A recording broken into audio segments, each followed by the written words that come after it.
My family mocked me for spending time with grandma instead of having a social life. They called me the weird one for choosing a 70-year-old woman over parties and boys. Every Friday night while my sister Pauline was at some bonfire or house party, I was in my grandmother's kitchen learning how to fold dumplings. My grandmother Ida came from a small village where recipes were currency. Her hands remembered measurements her mind had never written down. A pinch of this, a handful of that, cook until it smells like home. She made dishes that people drove hours to taste. Her braised pork belly melted on your tongue. Her sesame noodles had a sauce nobody could replicate. Her red bean soup was the thing cousins requested for every birthday. My family never let me forget how pathetic they thought I was. At Thanksgiving, my Uncle Richmond would announce Pauline's latest boyfriend or promotion, while I sat there invisible. My mother would sigh whenever I mentioned spending the weekend with grandma. You'll never find a husband smelling like fish sauce. Pauline was the worst. She'd snap photos of me leaving for grandma's house and post them with captions like, Friday night plans versus my sister's Friday night plans, showing herself in a club dress next to me carrying Tupperware. Once at a family barbecue, Richmond asked loudly if I was training to be a lonely cat lady. Everyone laughed. Even my father chuckled. Grandma Ida squeezed my hand under the table and whispered, let them laugh. You'll understand someday. I wrote everything down in a notebook she didn't know about. Every technique, every secret, every story behind each dish. The braised pork needed star anise from a specific shop downtown. The noodle sauce required roasted sesame seeds ground by hand. The red bean soup had to simmer for exactly 4 hours. Grandma Ida passed away the spring I turned 28. I was holding her hand when she went. Pauline was at a music festival. My parents were visiting Richmond in California. I arranged the funeral alone. Her will left me a handwritten letter. You were the only one who wanted to learn. The kitchen is yours now. 3 years later, Richmond announced he was opening a restaurant honoring his mother's legacy. The whole family celebrated like he was some kind of hero. My mother called asking for the recipes. Richmond followed up with a condescending voicemail. Listen, sweetie, I know you think those recipes are yours,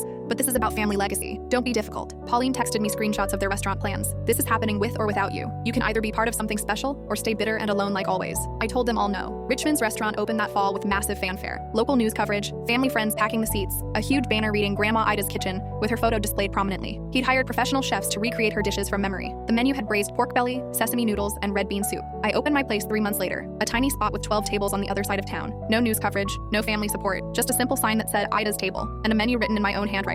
The first review came 2 weeks after opening. Finally, the real thing. If you grew up eating at Ida's house, this is exactly what you remember. The other place across town is a cheap imitation. Then came another review, and another. Food bloggers started comparing the two restaurants side by side. They'd post photos of Richmond's braised pork belly next to mine. It looked pretty, but tasted like a mall food court. Mine looked humble, but made people cry into their bowls. Within 6 months, Richmond's place was half empty on weekends. My 12 tables had a 3-week waiting list. He tried changing his menu, hiring new chefs, and running promotions. Nothing worked. People knew the difference between a recipe that was studied and a recipe that was lived. Pauline showed up at my restaurant one evening without a reservation. She waited 40 minutes for a table. When she finally sat down and tasted the sesame noodles, I watched her face change. She knew. This was exactly what Grandma made. This was what she'd mocked me for learning all those Friday nights. She asked to speak with me privately. Her voice was shaking. Richmond's going to lose everything. The restaurant, his retirement savings, Mom and Dad invested too. Can you help? Maybe share some recipes to save the family business? I thought about every joke at my expense. Every social media post mocking my Friday nights. Every Thanksgiving I sat invisible while they celebrated with each other. Grandma gave me those recipes because I was the only one who showed up. You all had your parties and your promotions and your fancy weekends. I had her, and now I have this.